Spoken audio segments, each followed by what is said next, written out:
제목만 발표를 하고 검찰에 넘긴 게 원본이 아니라 사본입니다. 그러니까 청와대에서도 나름 확실하게 법률적 검토를 하고 발표를 한 거예요. 물론 이 발표 자체가 이걸 정치적으로 이용했다라는 뭐 야당의 비판은 충분히 뭐 이해할 수 있습니다. 왜냐하면 뭐 자유한국당이 입을 타가 워낙 크기 때문에. 하지만 이게 법적으로 문제 제기하기는 쉽지 않은데 이렇게 제기를 하고 있는 건 그만큼 지금 자유한국당이 불안함에 사로잡혀 있다라고 생각이 들고요. 이게 왜냐하면 아까 제가 그 말씀드렸죠. 특수일부에 8명의 검사가 있는 곳에 이 청와대 문건이 넘어가지 않습니까? 그러면 지금 국정농단에 관련해서 재판을 받고 있는 분들 외에 다른 분들이 수사 대상에 오를 수도 있어요. 가능하죠. 그게 충분히. 누굴지 알 수 없습니다. 그러면 자유한국당 입장에서는 지금 불안감에 이건 정치 탄압이다, 정치 보복이다라고 주장할 수밖에 없는 사안인 거예요. 그러다 보니 일단 선제적으로 이건 형사적으로 문제 있으니까 우리 고발합니다라고 하면서 청와대를 조금 이 속도를 늦추게 만들어 보려는 하나의 정치적 뭐 셈법이라고 봐야 될까요? 그렇게밖에 보이지 않습니다. 그러니까 이제 공개를 할 수 있다 없다 막 얘기를 하는데 우리가 이게 가장 쉽게 이제 지정 기록물일 때는 공개를 못 하는 거 아니에요. 근데 그렇죠. 지정 기록물이 아니라는 게 청와대에 남아 있다는 것만으로도 이미 지정 기록물이 아니다. 네. 그런 얘기가 나오면서 그러면 황교안 권한대행이 다 막았어야 되는 게 아니냐. 황교안 권한대행까지도 지금 법적 책임을 물어야 되는 거 아니냐. 네. 이런 얘기가 이런 반박이 또 이제 여권이라든가 공개를 주장하는 쪽, 공개가 옳다라고 주장하는 쪽에서 얘기가 나오고 있어요. 네. 황 권한대행과 관련해서 어떤 얘기들이 지금 나오고 있나요? 혹시?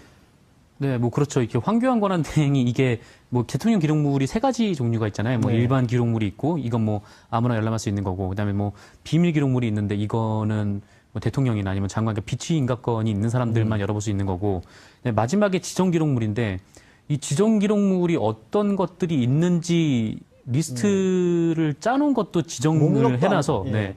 그러니까 목록을 볼 수 없는 상황에서 어떤 게 지정 기록물이고 어떤 게 일반 기록물이고 그거를 좀 알 수 없는 상황이잖아요. 그래서 오히려 대통령 기록물 관리법 위반이라고 하면 황교안 총리를 네, 수사해야 되는 거 아니냐. 황교안 권한대행이? 네, 권한대행을. 예. 뭐 그런 이제 뭐 네티즌들의 의견들이 있죠. 그러니까 그런데도 어쨌거나 이런 논의가 있다는 것 자체가 이제 이거는 최 교수님 아까는 이제 강력하게 이게 옳지 않다라는 걸 말씀하셨지만 그럼에도 불구하고 이제 반대로는 여전히 나와요. 특히 NLL과 관련해서 저도 NLL 대화로 공개됐을 때 정말 이게 어떻게 이런 일이 자꾸만 공개가 돼야 되냐. 왜 대통령이 청와대가 중요한 국정 수행을 했던 것들이 일일이 다 까발려지게 되면, 낱낱이 밝혀지게 되면 어느 정권이 일을 할 수 있겠느냐라는 측면에서 저도 그때는 막았었거든요. 그러니까 저보고도 이제 그때 제가 막아야 된다라고 주장했던 걸 아시는 분들은 너 그때는 막아야 된다고 했고 왜 지금 공개하는 걸 찬성하느냐. 이런 반론도 나오고 있어요. 그렇죠. 그러니까 지금 양 변호사님 말씀하신 것처럼 이게 국가 간의 어떤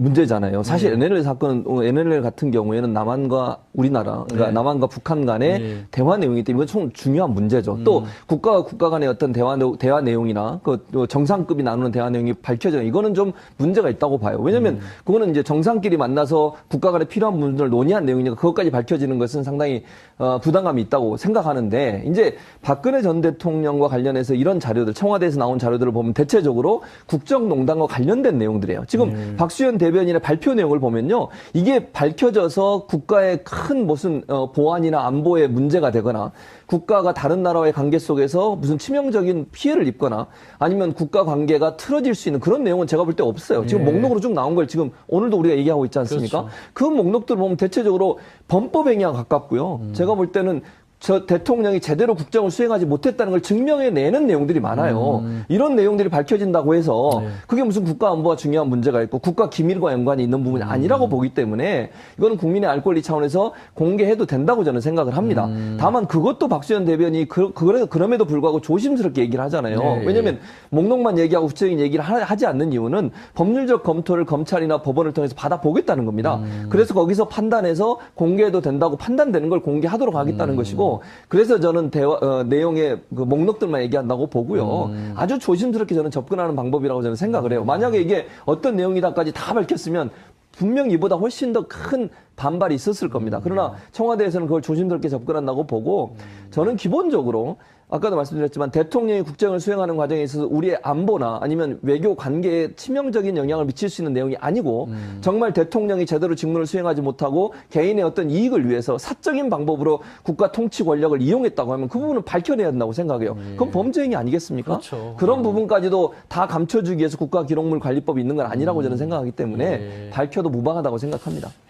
참 그럼에도 불구하고 왜 제가 자꾸 이런 거를 이제 거듭해서 여쭤보냐면 최근이라 몇 년 동안에 뭐 문건 내용 같은 게 나올 때마다 이게 이상하게 흐름이 바뀌어가지고 내용은 어디 가버리고 없고 이걸 공개한 것 자체를 가지고 뭐 문건 유출이 국기문란이다 뭐 이런 식으로 계속 틀어졌단 말이에요. 그렇죠. 백 변호사 혹시 이번에는 물론 이제 당시에는 뭐 집권 여당이 아니었기 때문에 그렇겠지만 어쨌든 혹시라도 뭐 여론의 향방이라든가 법적이라든가 이런 쪽으로 문건 유출 공개 쪽으로 이게 좀 이상하게 방향이 틀어질 수 있는 그런 여지는 별로 없을까요? 저는 이번에는 여지는 거의 없다고 생각을 해요. 그건 힘이 있는 쪽에서 공개 쪽으로 초점을 맞추면 이제 그럼 공개 쪽으로 가는 겁니다. 가이드라인 네, 제시가 생각해 되니까. 보시면 정윤회 문건 파동 때도 그 문건 내용의 진위가 중요한 거였는데 그 문건을 유출한 게 국기문란회가 됐잖아요. 그렇죠. 분명히 그걸 또 박근혜 전 대통령이 찌라시라고 표현까지 했는데 그렇지. 찌라시를 유출한 게 국기문란회가 되면서 그 내용도 그냥 자연스레 거짓인 것처럼 하면서 묻혀졌고요. 그리고 지금 그 과정을 쭉 보면 지금 자유한국당 입장에서 계속 또 야권에서의 주장을 하고 있는 건 물론 법률적으로 문제 제기를 할 수는 분명히 있습니다. 네. 이 자체가 지정기록물이 아니라는 게 이제 우리가 얘기를 하는 건 아니 그 지정기록물은 다 국가기록원으로 갔잖아. 이게 이제 첫 번째 놓은 건데 다른 게 갔을 수도 있죠. 이제 뭐 내용 자체가 이게 원본인지 정확하게 확인을 좀 해봐야 되니까. 그러니까 이것도 지정해야 될 거였는지 여부에 대한 판단이 좀 남아있는데 그걸 섣불리 공개한 게 아니냐라는 법률적인 문제 제기는 가능하지만 지금 이번에는 내용 자체가 조금 전에도 말씀하셨던 것처럼 국가 안보나 아니면 외교상의 비밀이나 이게 공개가 됐을 때 국민들에게 굉장히 큰 부담이 지워지는 내용들이 아니라 소위 말하면 지금 재판을 받고 있는 국정농단 사건 관련된 증거입니다. 그 증거를 공개하지 못한다고 하면 그게 대통령기록관리법이라는 걸 제정한 입법 취지가 맞나요? 이제 그런 것까지 고려하게 되면 결국은 지금 국민 여론들도 그렇고 아마도 이번에는 공개 여부 관련해서 문제 제기는 되겠지만 공개한 거에 대한 문제 제기보다는 결국 이 문건의 내용 그리고 이 문건의 내용이 지금 재판에 어떻게 적용이 될지 그리고 이 문건의 내용을 가지고 추가로 또 누군가가 관련돼서 조사를 받고 수사를 받을지 예를 들어서 우병우 전 민정수석도 이것과 관련해서 다시 조사를 받아서 또 처벌을 받을 수 있을지 이쪽으로 관심사가 가 있는 상황이기 때문에 지금은 쉽지 않을 것 같습니다. 그 자꾸 백 변호사가 자꾸 저한테 질문을 자꾸 하시는데 말씀하시는 중간에 야, 이게 왜 이것들을 논의의 어떤 공개냐 내용이냐를 정리하는 측면에서 아까 저한테 질문하신 거 있잖아요. 대통령 기록물에 그 대통령 기록물 관리에 관한 법률의 입법 취지가 아니지 않습니까? 입법 취지가 뭔지를 시청자분께 설명을 좀 했어요. 대통령 기록물의 입법 취지가 뭐길래 우리가 이거를 공개하는 것이 맞다라고 지금 변호사로 주장을 했는지. 그러니까 이제 대통령 기록물이라는 것 자체가 이제 청와대에서 생성된 자료라고 보면 되죠. 아주 간단하게 말하면. 그 중에서도 정말 대외적으로 알렸을 때 여러 가지 문제가 발생할 수 있는 뭐 국가 안보나 좀 여러 가지 다른 나라와의 관계나 이런 데서 좀 문제가 생길 수 있는 것들은 이제 대통령 지정 기록물이라는 걸로 딱 묶어서 30년 동안 공개를 하지 않습니다. 이게 알려졌을 때 굉장히 민감한 이슈가 될 만한 것들은 빼고 그리고 그런 것들이 알려졌을 때 국민들에게 부담이 되는 문제가 있기 때문에 그런 것 때문에 이제 대통령 기록물이라는 걸 만들어서 좀 철저하게 좀 관리를 하자라는 거였는데 지금 내용은 검찰과 특검이 어떻게든 청와대를 압수수색을 해서 지금 국정농단 사건의 증거로 찾고 싶어 했던 자료들이잖아요. 박근혜 정부 청와대가 지난해 총선에서 보수단체를 동원하려 한 사실이 확인됐다고 경향신문이 보도했습니다. 청와대는 이 같은 정황을 담은 문건을 옛 청와대 정무수석실 캐비닛에서 발견해서 검찰에 넘겼다라고 밝혔는데요. 내용을 보면 이렇습니다. 총선을 앞둔 상황에서 보수단체들이 힘을 모아 정부 지원 세력 역할을 충실히 하도록 독려하라는 내용인데요. 지난해 1월 작성된 이 문건에는 자유총연맹, 바르게 살기 운동협의회 등 보수단체 이름이 쓰여 있다고 합니다.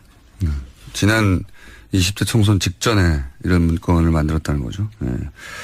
그리고 그 당시 이병기 국정원장이 나중에 밝혀진 이야기지만 보수단체 대표들 보수단체가 여러 군데 있으니까 창구를 단일화해 달라고 만나가지고 창구를 단일화할 이유가 뭐가 있겠어요. 예. 돈 주는 창구를 단일화해 달라는 거겠죠. 그리고 돈을 주는 대신에 어떻게 하라고 하는 오도를 내리는 창구를 단일화해달라. 이건 이미 이제 밝혀진 내용이고, 사실 보수 정권 하에서, 박근혜 정권 하에서, 이명박 정권 하에서 이런 단체들을 동원했다는 사실은 누구나 짐작하고 있었죠. 짐작하고 있었지만, 물증을. 네, 움직일 수 없는 물증이 나온 거죠. 물증을 찾을 수 없었기 때문에 짐작만 했고, 함부로 말하기 어려웠죠. 그리고 이제 올해 초 같은 경우에는 국정농단 관련해서 많은 뉴스가 터져나오면서 삼성 4대 그룹도 전경련을 통해서 이런 단체들을 지원했다. 예, 속칭 관제 데모 지원했다라는 사실 특검 네. 수사 결과 드러난 바 있습니다. 그러니까 재벌들하고 청와대하고 국정원하고 이런 이름도 알기 힘든 단체들, 외우기 힘든 비슷비슷해서 한 통속이었다는 거죠. 예, 한 패로 같이 움직였다는 이야기고, 이번은 그런 게 이제 청와대 내에서의 문건으로도 확인됐다. 예. 하지만 통장은 나온 적이 없어요. 이 돈이 어떤 식으로 흘러갔는지. 예. 청와대에서도 보수단체를 움직이는 걸 당연하게 생각했고, 실제 그런 회의를 했다. 독려하라고 하는 문건이 나왔다고 합니다. 자, 다음 순요. 네, 그래서 당초 어제까지였던 청와대 문건 전수조사 기간이 늘어났습니다. 청와대 관계자는 어디서 뭐가 더 나올지 몰라서 조사를 이어간다라고 밝혔습니다. 1층부터 사리로 올라가는 방식으로 전수조사하고 있다라는 건데요. 잠겨있는 캐비닛 중에 열쇠가 없는 경우에는 기술자를 동원해서 열어봤다라는 겁니다. 그 정도로 시간이 오래 걸린다는 건데 또 다른 관계자의 말에 따르면 책상 서랍 뒤를 보기 어려운 구조라서 서랍도 뜯어봐야 할 지경이라고 합니다. 그렇군요. 몇천 건 나왔다는데 뭐 더 나올 수도 있겠네요. 예. 뭐가 나올지. 이 소식은 이제 문건에 나온 내용을 구체적으로 발표하게 되면 또 화제가 되겠습니다. 자, 여기까지, 문건 얘기는 여기까지 하고요. 박근혜 정부 청와대가 지난해 총선에서 보수단체를 동원하려 한 사실이 확인됐다고 경향신문이 보도했습니다. 청와대는 이 같은 정황을 담은 문건을 옛 청와대 정무수석실 캐비닛에서 발견해서 검찰에 넘겼다라고 밝혔는데요. 내용을 보면 이렇습니다. 총선을 앞둔 상황에서 보수단체들이 힘을 모아 정부 지원 세력 역할을 충실히 하도록 독려하라는 내용인데요. 지난해 1월 작성된 이 문건에는 자유총연맹, 바르게 살기 운동협의회 등 보수단체 이름이 쓰여 있다고 합니다. 지난 20대 총선 직전에 이런 문건을 만들었다는 거죠. 예. 그리고 그 당시 이병기 국정원장이 나중에 밝혀진 이야기지만 보수단체 대표들, 보수단체가 여러 군데 있으니까 창구를 단일화해 달라고 만나가지고, 창구를 단일화할 이유가 뭐가 있겠어요. 예. 돈 주는 창구를 단일화해 달라는 거겠죠. 그리고 돈을 주는 대신에 어떻게 하라고 하는 오더를 내리는 창구를 단일화해 달라. 이건 이미 이제 밝혀진 내용이고, 사실 보수 정권 하에서, 박근혜 정권 하에서, 이명박 정권 하에서 이런 단체들을 동원했다는 사실은 누구나 짐작하고 있었죠. 짐작하고 있었지만 물증을, 네, 움직일 수 없는 물증이 네. 나온 거죠. 물증을 찾을 수 없었기 때문에 짐작만 했고 함부로 말하기 어려웠죠. 그리고 이제 올해 초 같은 경우에는 국정농단 관련해서 많은 뉴스가 터져나오면서 삼성 4대 그룹도 전경련을 통해서 이런 단체들을 지원했다. 예, 속칭 관제 데모 지원했다라는 사실 특검 네. 수사 결과 드러난 바 있습니다. 그러니까 재벌들하고 청와대하고 국정원하고 이런 이름도 알기 힘든 단체들, 외우기 힘든 비슷비슷해서 한 통속이었다는 거죠. 예, 한 패로 같이 움직였다는 이야기고, 이번은 그런 게 이제 청와대 내에서의 문건으로도 확인됐다. 예. 하지만 통장은 나온 적이 없어요. 이 돈이 어떤 식으로 흘러갔는지. 예. 청와대에서도 보수단체를 움직이는 걸 당연하게 생각했고, 실제 그런 회의를 했다. 독려하라고 하는 문건이 나왔다고 합니다. 자, 다음 순요. 네, 그래서 당초 어제까지였던 청와대 문건 전수조사 기간이 늘어났습니다. 청와대 관계자는 어디서 뭐가 더 나올지 몰라서 조사를 이어간다라고 밝혔습니다. 1층부터 사리로 올라가는 방식으로 전수조사하고 있다라는 건데요. 잠겨있는 캐비닛 중에 열쇠가 없는 경우에는 기술자를 동원해서 열어봤다라는 겁니다. 그 정도로 시간이 오래 걸린다는 건데 또 다른 관계자의 말에 따르면 책상 서랍 뒤를 보기 어려운 구조라서 서랍도 뜯어봐야 할 지경이라고 합니다. 그렇군요. 몇천 건 나왔다는데 뭐 더 나올 수도 있겠네요. 예. 뭐가 나올지. 이 소식은 이제 문건에 나온 내용을 구체적으로 발표하게 되면 또 화제가 되겠습니다. 자, 여기까지, 문건 얘기는 여기까지 하고요. 예, 어제 청와대 정무수석실에서 나온 1361건의 문건. 이 내용들을 지금 하나하나 분석 중인데요. 지금까지 분석한 걸로는 삼성과 관련된 내용, 또 문학의 블랙리스트 관련된 내용, 뭐 이런 적법하지 않은 내용들이 담겨져 있다 그럽니다. 민정수석실에 이어서 정무수석실에서까지 이런 문건들이 줄줄이 나오면서 결국 이 국정농단은 윗선의 지시에 의해서 청와대 각 부처가 조직적으로, 유기적으로 움직인 게 아닌가 점점 더 의심을 하게 되지요. 검사 출신 더불어민주당 백혜련 의원 연결을 해보겠습니다. 백 의원님 안녕하세요. 예, 안녕하세요. 민정수석실 캐비넷에 300여 건 보고도 놀랐는데 이번에 정무수석실은 훨씬 더 많네요. 그렇습니다. 1361건이나 되죠. 그러니까요. 네. 이 문건이 만들어진 시기에 대해서 청와대가 발표를 했는데 보니까 현기환 수석 때부터 김정원 수석 거쳐서 조윤선 수석 시절까지의 문건이다. 맞지요? 네, 맞습니다. 예. 네. 지금 뭐 전체 내용을 이게 청와대 문건이기 때문에 다 공개는 못합니다만 청와대 얘기를 들어보면 삼성 문건 있습니다. 문학의 블랙리스트 문건 있습니다. 뭐 이렇게 확인을 해줬네요. 네, 그렇습니다. 제목 정도로 한마디로 확인을 해준 상태죠. 예. 네. 아니 근데 블랙리스트 문건이야 그렇다 치더라도 삼성 관련된 문건은 어떻게 이게 경제수석실이 아니라 정무수석실에서 나옵니까? 그러니까 지금 이 삼성 물건이 또 어디서 사실 저는 나올지 모른다고 보는데요. 총체적으로 모든 그 수석실에서 이 문제가 한 가지가 삼성에 관련된 문제가 한 가지가 아닌 거 아닌가? 여러 가지 부서가 사실 관여 있는 부분들입니다. 그러니까 민정수석실이라는 부분은 법률적인 검토라든지 검증의 문제로 접근할 수 있는 부분이고요.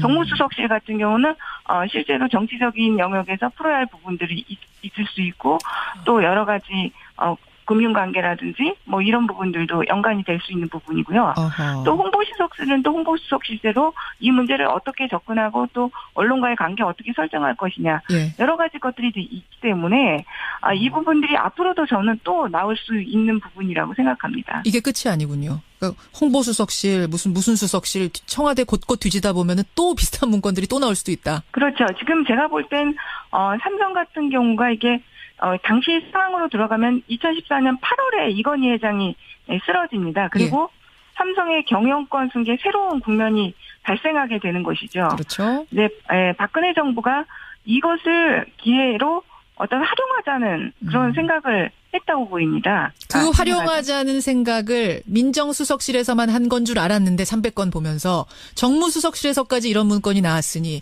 결국 이건 다른 부처에서도 또 나올 수도 있고. 그렇죠. 정부의 핵심 사업이었다. 뭐 이렇게 볼 수 있는 것이죠. 굉장히 조직적으로 아주 상층부에서 지시가 내려져 오고 피라미드처럼 밑으로 쫙 간 것 아닌가라는 예상을 해볼 수 있는 거네요. 그렇습니다. 예. 어제 나온 문건 내용 조금 더 분석해 보겠습니다. 방금 말씀드린 삼성 문건, 문학의 블랙리스트 문건 있고 언론 활용 방안 문건도 있다. 이렇게 발표를 했어요. 이거 뭘까요? 지금 구체적인 내용은 확인은 되지 않지만 청와대 관계자 발언에 따르면 여러 현안에 대한 여러 방송사들의 이름이 적혀 있었다는 것 아닙니까? 그래서 예로 든 것이 누리과정입니다. 누리과정에 대해서 2015년 3월에 굉장히 문제가 될 때 어떤 언론사를 통해서 한마디로 이것을 홍보를 하고 이런 부분들이 있었던 것으로 보입니다. 그러니까 그 민정수석실에 발견된 메모에 의하면 정권 비협조 언론사에 대해서는 어떤 식으로 법적 대응을 하고 또 협조적인 언론사에 대해서는 적극적으로 여론 형성에 활용하는 그런 방안들이 있었다는 거 아닙니까? 여론 조작의 흔적이라고 할 수 있네요. 그럼 이 문건들이? 여론 조작의 흔적이기도 하고 또 반대하는 여론에 대해서는 또 대처 방법 이런 것들도 같이 포함되어 있을 가능성이 저는 크다고 봅니다. 예. 선거 관련 지시사항도 들어있다. 이게 청와대 발표인데 이건 또 구체적으로 무슨 얘기일까요? 선거 관련 지시사항도 이거 유추를 해볼 수 있을 것 같은데요. 안종범 전 수석 수첩에 보면 2016년 4.13 총선 당시 야당원 낙선운동을 지시한 내용이 있었습니다. 이미 안종범 수첩에 드러난 게 있죠. 예. 그렇죠. 그러니까 마찬가지로 이 문건들도 그와 비슷한 내용이 있었을 것이라고 봅니다. 사실 문건이 지금 2015년 3월부터 2016년 11월 1일까지라고 한다면 2016년 4월에 총선이 있었지 않았습니까? 그렇죠. 그렇기 때문에 비판적인 야당 의원들에 대한 그런 선거 개입이라든지 이런 부분들이 충분히 그런 지시사항 이런 것들이 있었을 가능성이 크다고 보이고요. 더 나아가서는 또 청와대 여당 공천 문제 뭐 이런 것들도 있을 수도 있다. 이런 생각이 듭니다. 그러면요, 백 의원님. 이거는 이제 삼성이니 블랙리스트니 이런 국정농단하고는 별개로 검찰 수사가 또 필요한 혐의가 새로 드러나는 거 아니에요? 그렇죠. 이게 직권남용 부분과 관련해서도 더 드러날 수 있고 공직선거법 위반 사항이 될 수도 있는 부분들이고요. 그러니까요. 예. 그 문건의 내용에 따라서 아주 수많은 형태의 새로운 범죄 혐의가 사실은 형성될 수 있는 것으로 보입니다. 이게 지금 국정농단 사건의 증거로 채택되려면 이 범죄의 혐의를 어떤 소명하는 증거로 채택되려면 작성자하고 의도가 뭔가 이게 분명히 드러나야 된다면서요. 그렇습니다. 예. 근데 이 작성자를 어떻게 찾아내는가 저는 좀 그 걱정을 했더니 당시 재임한 사람들 명단 뻔하다. 이거 조사 열심히 하면 금방 찾아낸다 이런 얘기도 있더라고요. 지금 그 민정수석실에서 발견된 자료와 지금 정무수석실에서 발견된 자료가 좀 다를 수 있을 것 같습니다. 지금 정무수석실에서 발견된 자료 같은 경우는 예. 구체적인 지금 이미 그 홍남기 실장 같은 경우가 수석비서관에 의해서 254건은 본인이 정리한 것이라고 밝혔지 않습니까? 예. 네, 밝혔습니다. 지금 네, 인터뷰에서. 그래요. 네, 일부는 이 기록이 그러니까 그 청와대 기획비서관 재임 시절에 수석비서관 회의를 할 경우에 실장이 주도하는 비서실장이 주도하는 수석비서관 회의를 할 경우에 속기사가 없기 때문에 기획비서관이 회의에 정리를 한다고 합니다. 예. 그런 문서들 같은 경우는 지금 작성자가 분명하고 이미 그렇죠. 작성자가 분명한 문서들이 되겠죠. 그런 건 아니더라도 당시 근무했던 사람들 조사해 보면 뭐 작성자 찾는 건 그리 어렵지 않을 거다. 민정수석실이든 정무수석실이든. 그렇습니다. 그리고 뭐 메모 같은 경우는 필적 감정을 통해서 또 특정을 할 수가 있는 부분이기 때문에 그 부분들은 지금 그렇게 어려운 부분은 아니라고 보여집니다. 물론 지금 문건의 내용까지 우리가 정확히는 모르기 때문에 단정은 못합니다만 이게 만약 증거로 채택이 된다면 백혜련 의원 추정하시기에는 국정농단 재판에 어느 정도나 영향을 끼칠 걸로 보세요? 굉장한 영향을 미칠 수 있는 증거 기록이라고 볼 수 있겠죠. 안종범 전 수석 같은 업무 수첩 같은 경우는 박 전 당대표한테 직접 지시받은 내용을 기재한 것이긴 하지만 아주 공식적인 문서로 볼 수는 좀 어려운 부분 아닙니까? 개인 수첩이니까. 근데 이번 문건 같은 경우는 수석비서관 회의 문건이고 정무수석실의 공식 문건으로 지금 보입니다. 그렇기 때문에 청와대 내부의 여러 조직이 범죄를 사전에 기획했다는 합리적인 의심이 가능하고 이것을 입증할 수 있는 그런 증거가 될 수 있기 때문에 굉장히 이 국정농단 사건과 관련해서 많은 의미를 줄 수 있는 문건들로 보입니다. 안종범 수석의 수첩, 사실 우리 구수첩도 굉장히 귀한 증거라고 했었는데 그것을 훨씬 뛰어넘는 가치가 있는 증거들이 지금 나온 거다 이 말씀. 네, 그렇게 볼 수가 있는 것이죠. 근데 지금 청취자 6948님도 질문 주셨습니다만 아니 근데 이렇게 많은 문건들이 어떻게 여태 그렇게 남아있을 수가 있느냐. 박근혜 정부가 흔적 하나도 안 남기고 가려고 엄청나게 공들였다는 거 우리가 다 알고 있고 또 압수수색 안 받으려고 얼마나 저항했는지 우리 국민이 다 알고 있는데 그 와중에 이렇게 놓고 갔다는 게 이해가 안 간다. 어떻게 생각하세요? 그렇습니다. 저도 이 문제에 대해서 제가 사실 올 3월 초에도 박근혜 정부가 청와대가 국정농단 사건이 불거진 작년 9월부터 올해 초까지 문서 파쇄기 26대를 구매했다고 파쇄기 공개한 문서 파쇄기 공개한 바가 있습니다. 그 정도로 박근혜 정부에서 광범위한 증거 한마디로 인멸 행위가 일어난 것으로 보입니다. 그러니까요. 그럼에도 불구하고 이런 자료들이 나타난 것은 저는 박근혜 정부가 총체적으로 엉망이었다는 것을 반증하는 것이라고 봅니다. 한마디로 어떻게 보면 공직기강이라는 부분에 있어서도 저는 말단 이게 지금 정무수석실에서 특히 그 행정요원의 캐비넷에서 나왔다는 부분에 저는 주목해야 된다고 봅니다. 누구 요원이요? 행정요원이요. 행정요원. 그러니까 한마디로 제일 말단이죠. 직원으로 볼 수 있는 것이죠. 예. 그러니까 국정농단에 직접 개입되었던 비서관이라든지 행정관이라든지 이런 고위직들 같은 경우에는 저는 철저한 증거인멸 행위를 했을 것이라고 봅니다. 예. 네. 예. 그렇지만 이런 말단 행정 요원들 같은 경우는 그런 부분들에서 본인들이 직접 관여한 행위가 아니기 때문에 시키는 대로 했을 테니까. 그렇죠. 이런 부분들에 대해서 더 철저하지 못했던 부분들이 분명히 있을 수 있었다고 생각하고요. 그러니까 아까 제가 피라미드 얘기했잖아요. 위에서부터 저 피라미드로 쭉 내려왔을 것이다. 거기에 제일 말단부에 있는 사람들이 뭔가 보고하라고 만들라고 하니까 정식 문건 만들기 전에 연습장에다가 우리도 보면 이렇게 구상하잖아요. 화살표 그려가면서 요런 문건들이 아니었을까. 요거를 이제 놓고 간 거죠. 근데 저는 그거는 아니라고 봅니다. 그건 아니에요? 이거 지금 아까도 말씀드렸지만 예. 수석 비서관 회의 문건 이런 것들이 나왔다는 거 아닙니까? 예, 그 문건에는 그 자리에는 이런 행정요원들이 참석할 수는 없습니다. 제가 볼 때는 그런 물건들이 작성이 되고 사본을 복사하는 과정, 예. 서로 돌려보는 과정, 다른 부서에 전달하는 과정, 이런 과정들 속에서 행정요원 손에 들어가고. 그렇죠. 이런 문건들도 정확하게 사본이 몇 부가 복사되고 예. 어느 부서는 어디로 가야 되고 이런 것들이 정확히 체크가 돼야 되는데 예. 박근혜 정부는 저는 그런 부분들이 전혀 제대로 관리가 되지 않았다고 봅니다. 작성자는 윗사람인데 그걸 이제 나르고 복사하고 이렇게 하는 사이에 행정요원들이 그냥 창고에 뒀던 거. 요런 게 놓고 가신 그런 거. 가능성이 흘려진 거 아닌가. 이쪽을 보세요. 크다고 지금 보여집니다. 그리고 사실 보수 정권 하에서 박근혜 정권 하에서 이명박 정권 하에서 이런 단체들을 동원했다는 사실은 누구나 짐작하고 있었죠. 짐작하고 있었지만 물증을 움직일 수 없는 물증이 나온 거죠. 물증을 찾을 수 없었기 때문에 짐작만 했고 함부로 말하기 어려웠죠.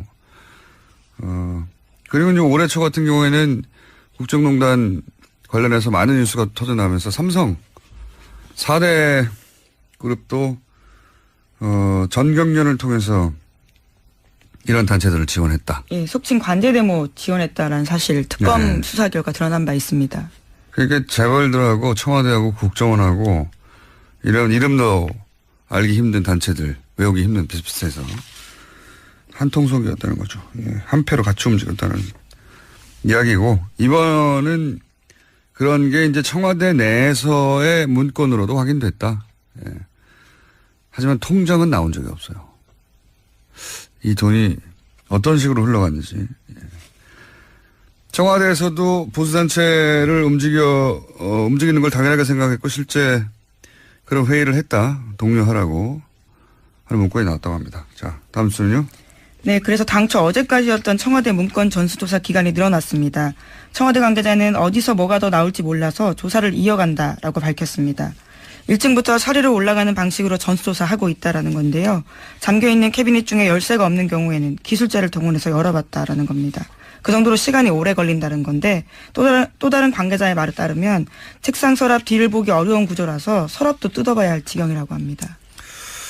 그렇군요. 몇천 건 나왔다는데 뭐 더 나올 수도 있겠네요. 예. 뭐가 나올지.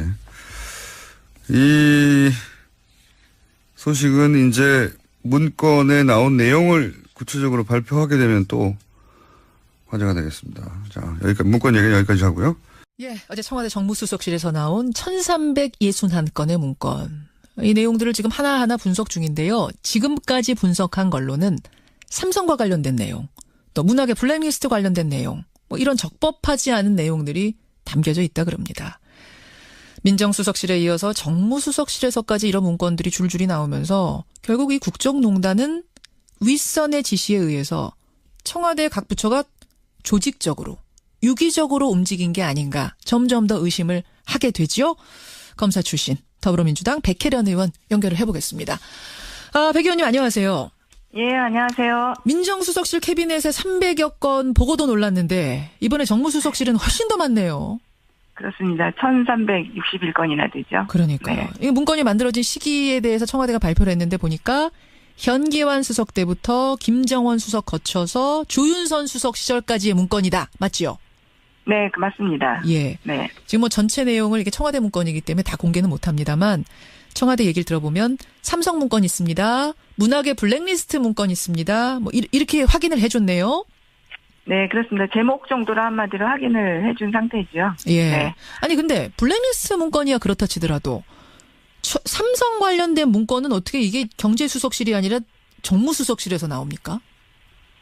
그러니까 지금 이 삼성 물건이 또 어디서 사실 저는 나올지 모른다고 보는데요. 총체적으로 모든 그 수석실에서 이 문제가 한 가지가 삼성에 관련된 문제가 한 가지가 아닌 거 아닌가? 여러 가지 부서가 사실 관여 있는 부분들입니다. 그러니까 민정수석실이라는 부분은 법률적인 검토라든지 검증의 문제로 접근할 수 있는 부분이고요. 정무수석실 같은 경우는 실제로 정치적인 영역에서 풀어야 할 부분들이 있을 수 있고 또 여러 가지 금융관계라든지 뭐 이런 부분들도 연관이 될 수 있는 부분이고요. 어허. 또 홍보수석실은 또 홍보수석실대로 이 문제를 어떻게 접근하고 또 언론과의 관계. 박근혜 정부 청와대가 지난해 총선에서 보수단체를 동원하려 한 사실이 확인됐다고 경향신문이 보도했습니다. 청와대는 이 같은 정황을 담은 문건을 옛 청와대 정무수석실 캐비닛에서 발견해서 검찰에 넘겼다라고 밝혔는데요. 내용을 보면 이렇습니다. 총선을 앞둔 상황에서 보수단체들이 힘을 모아 정부 지원 세력 역할을 충실히 하도록 독려하라는 내용인데요. 지난해 1월 작성된 이 문건에는 자유총연맹, 바르게 살기 운동협의회 등 보수단체 이름이 쓰여 있다고 합니다. 지난 20대 총선 직전에 이런 문건을 만들었다는 거죠. 네. 그리고 그 당시 이병기 국정원장이 나중에 밝혀진 이야기지만 보수단체 대표들, 보수단체가 여러 군데 있으니까 창구를 단일화해달라고 만나가지고 창구를 단일화할 이유가 뭐가 있겠어요? 예, 돈 주는 창구를 단일화해달라는 거겠죠. 그리고 돈을 주는 대신에 어떻게 하라고 하는 오더를 내리는 창구를 단일화해달라. 이건 이미 이제 밝혀진 내용이고 사실 보수 정권 하에서 박근혜 정권 하에서 이명박 정권 하에서 이런 단체들을 동원했다는 사실은 누구나 짐작하고 있었죠. 짐작하고 있었지만 물증을 네, 움직일 수 없는 물증이 나온 거죠. 물증을 찾을 수 없었기 때문에 짐작만 했고 함부로 말하기 어려웠죠. 그리고 이제 올해 초 같은 경우에는 국정농단 관련해서 많은 뉴스가 터져나오면서 삼성 4대 그룹도 전경련을 통해서 이런 단체들을 지원했다. 예, 속칭 관제데모 지원했다라는 사실 특검 수사 결과 드러난 바 있습니다. 그러니까 재벌들하고 청와대하고 국정원하고 이런 이름도 알기 힘든 단체들, 외우기 힘든 비슷비슷해서 한 통속이었다는 거죠. 예, 한 패로 같이 움직였다는 이야기고 이번은 그런 게 이제 청와대 내에서의 문건으로도 확인됐다. 예. 하지만 통장은 나온 적이 없어요. 이 돈이 어떤 식으로 흘러갔는지. 예. 청와대에서도 보수단체를 움직이는 걸 당연하게 생각했고 실제 그런 회의를 했다. 독려하라고 하는 문건이 나왔다고 합니다. 자, 다음 순요. 네, 그래서 당초 어제까지였던 청와대 문건 전수조사 기간이 늘어났습니다. 청와대 관계자는 어디서 뭐가 더 나올지 몰라서 조사를 이어간다라고 밝혔습니다. 1층부터 사리로 올라가는 방식으로 전수조사하고 있다라는 건데요. 잠겨있는 캐비닛 중에 열쇠가 없는 경우에는 기술자를 동원해서 열어봤다라는 겁니다. 그 정도로 시간이 오래 걸린다는 건데 또 다른 관계자의 말에 따르면 책상 서랍 뒤를 보기 어려운 구조라서 서랍도 뜯어봐야 할 지경이라고 합니다. 그렇군요. 몇천 건 나왔다는데 뭐 더 나올 수도 있겠네요. 예. 뭐가 나올지. 이 소식은 이제 문건에 나온 내용을 구체적으로 발표하게 되면 또 화제가 되겠습니다. 자, 여기까지, 문건 얘기는 여기까지 하고요. 박근혜 정부 청와대가 지난해 총선에서 보수단체를 동원하려 한 사실이 확인됐다고 경향신문이 보도했습니다.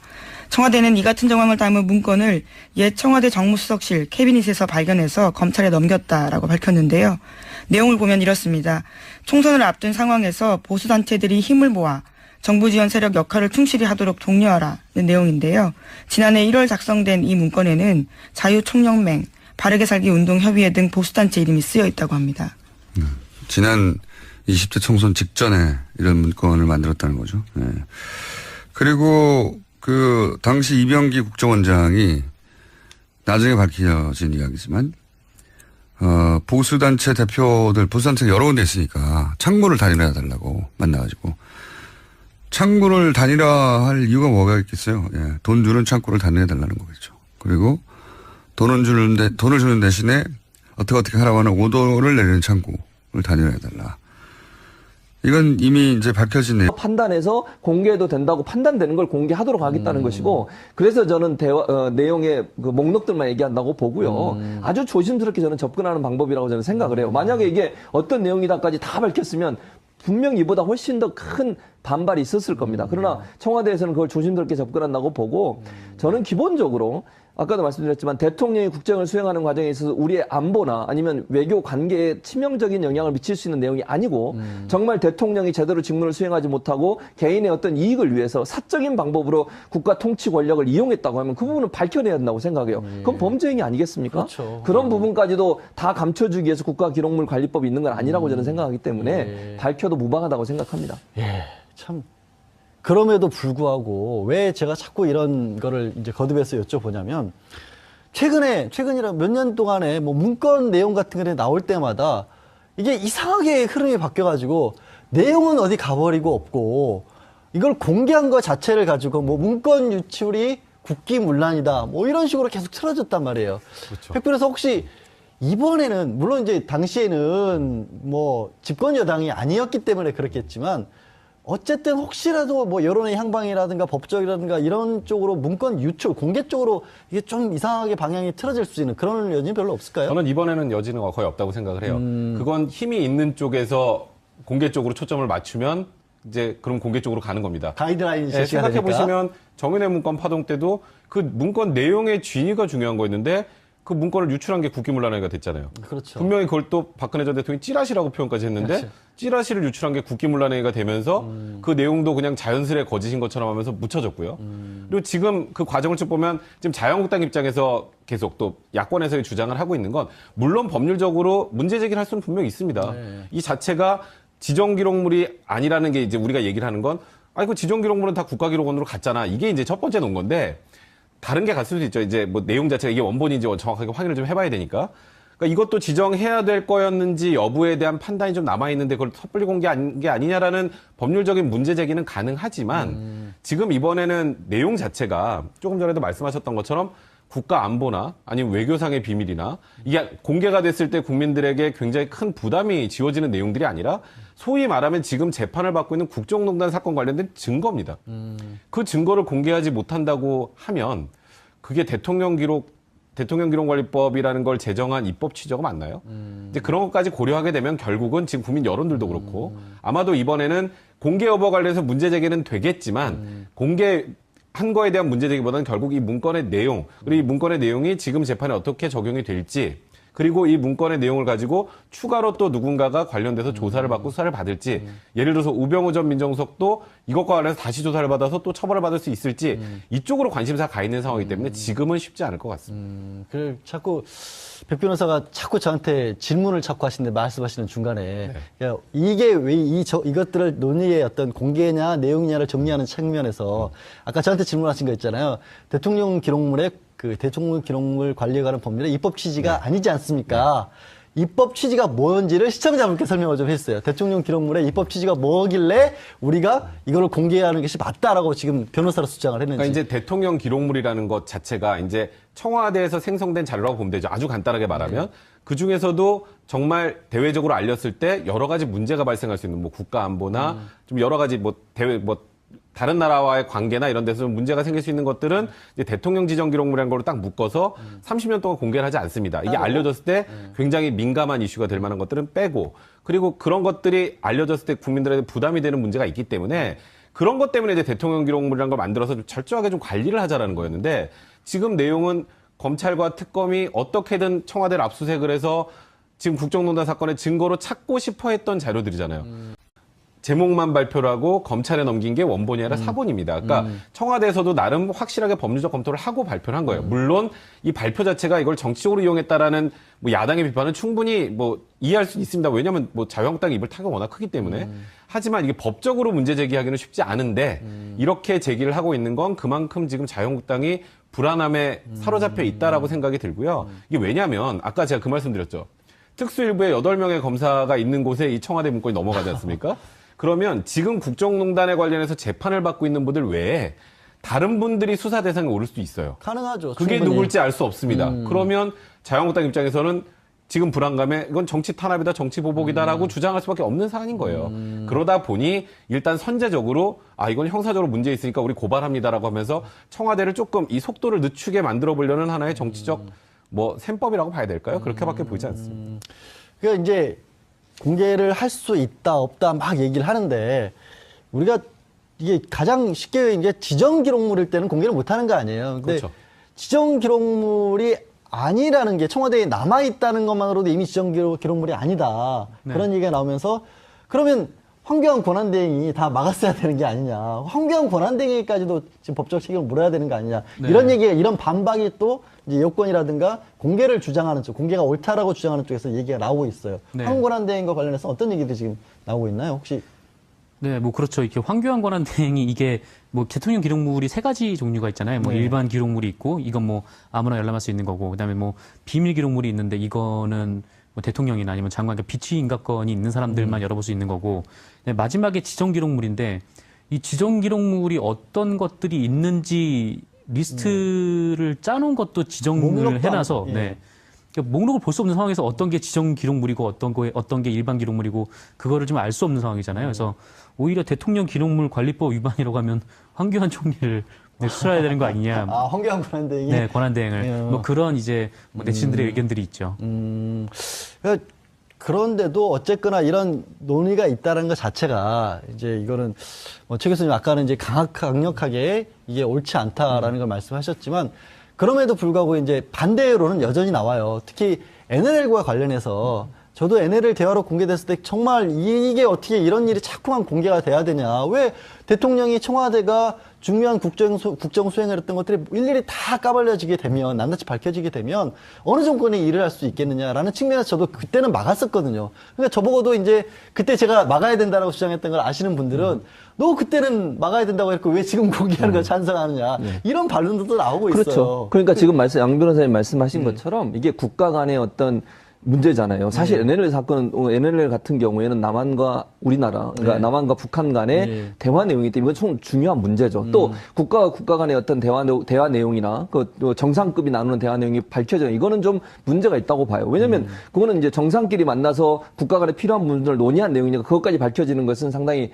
부담감이 있다고 생각하는데 이제 박근혜 전 대통령과 관련해서 이런 자료들, 청와대에서 나온 자료들을 보면 대체적으로 국정농단과 관련된 내용들이에요. 지금 박수현 대변인의 발표 내용을 보면요. 이게 밝혀져서 국가의 큰 무슨 보안이나 안보에 문제가 되거나 국가가 다른 나라와의 관계 속에서 무슨 치명적인 피해를 입거나 아니면 국가 관계가 틀어질 수 있는 그런 내용은 제가 볼 때 없어요. 지금 목록으로 쭉 나온 걸 지금 오늘도 우리가 얘기하고 있지 않습니까? 그렇죠. 그 목록들을 보면 대체적으로 범법행위와 가깝고요. 제가 볼 때는 저 대통령이 제대로 국정을 수행하지 못했다는 걸 증명해내는 내용들이 많아요. 이런 내용들이 밝혀진다고 해서 그게 무슨 국가 안보와 중요한 문제가 있고 국가 기밀과 연관이 있는 부분이 아니라고 보기 때문에 이거는 국민의 알 권리 차원에서 공개해도 된다고 저는 생각을 합니다. 다만 그것도 박수현 대변인이 그럼에도 불구하고 조심스럽게 얘기를 하잖아요. 네. 왜냐하면 목록만 얘기하고 구체적인 얘기를 하지 않는 이유는 법률적 검토를 검찰이나 법원을 통해서 받아보겠다는 겁니다. 그래서 거기서 어떻게 설정할 것이냐 예. 여러 가지 것들이 있기 때문에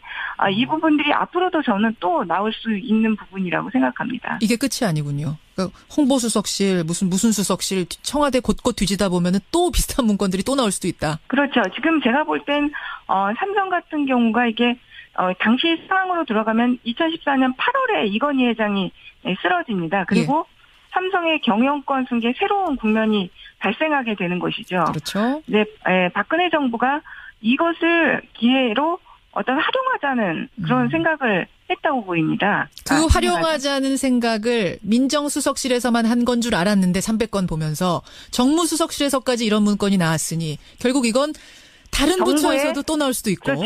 정부의 핵심 사업이었다. 뭐 이렇게 볼 수 있는 것이죠. 굉장히 조직적으로 아주 상층부에서 지시가 내려져 오고 피라미드처럼 밑으로 쫙 간 것 아닌가라는 예상을 해볼 수 있는 거네요. 그렇습니다. 예. 어제 나온 문건 내용 조금 더 분석해 보겠습니다. 방금 말씀드린 삼성 문건, 문학의 블랙리스트 문건 있고 언론 활용 방안 문건도 있다. 이렇게 발표를 했어요. 이거 뭘까요? 지금 구체적인 내용은 확인은 되지 않지만 청와대 관계자 발언에 따르면 여러 현안에 대한 여러 방송사들의 이름이 적혀 있었다는 것 아닙니까? 그래서 예로 든 것이 누리과정입니다. 네. 누리과정에 대해서 2015년 3월에 굉장히 문제가 될 때 유치원. 어떤 언론사를 통해서 한마디로 이것을 홍보를 하고 이런 부분들이 있었던 것으로 보입니다. 그러니까 예. 또 민정수석실에 발견된 메모에 의하면 정권 비협조 언론사에 대해서는 어떤 식으로 법적 대응을 하고 또 협조적인 언론사에 대해서는 적극적으로 여론 형성에 활용하는 그런 방안들이 있었다는 거 아닙니까? 여론 조작의 흔적이라고 할 수 있네요. 그럼 이 문건들이?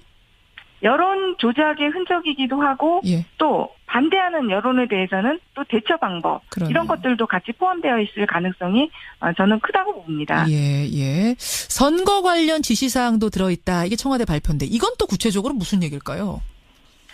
선거 관련 지시사항도 이거 유추를 해볼 수 있을 것 같은데요. 안종범 전 수석 수첩에 보면 2016년 4.13 총선 당시 야당원 낙선 운동을 지시한 내용이 있었습니다. 이미 안종범 수첩에 드러난 게 있죠. 예. 그렇죠.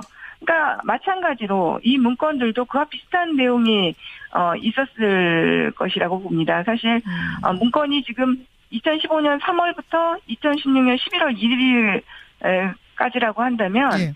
2016년 4월에 총선이 있었지 않았습니까? 그렇죠. 예. 그렇기 때문에 비판적인 야당 의원들에 대한 그런 선거 개입이라든지 이런 부분들이 충분히 그런 지시사항 이런 것들이 있었을 가능성이 크다고 보이고요. 더 나아가서는 또 청와대 여당 공천 문제 뭐 이런 것들도 있을 수도 있다.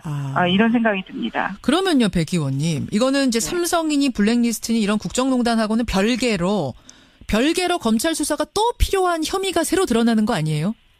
그렇죠. 이게 직권남용 부분과 관련해서도 더 드러날 수 있고 공직선거법 위반 사항이 될 수도 있는 부분들이고요. 그러니까요. 예. 그 문건의 내용에 따라서 아주 수많은 형태의 새로운 범죄 혐의가 사실은 형성될 수 있는 것으로 보입니다. 이게 지금 국정농단 사건의 증거로 채택되려면 이 범죄 혐의를 어떤 소명하는 증거로 채택되려면 작성자하고 의도가 뭔가 이게 분명히 드러나야 된다면서요. 그렇습니다. 예. 근데 이 작성자를 어떻게 찾아내는가 저는 좀 그 걱정을 했더니 당시 재임한 사람들 명단 뻔하다. 이거 조사 열심히 하면 금방 찾아낸다 이런 얘기도 있더라고요. 지금 그 민정수석실에서 발견된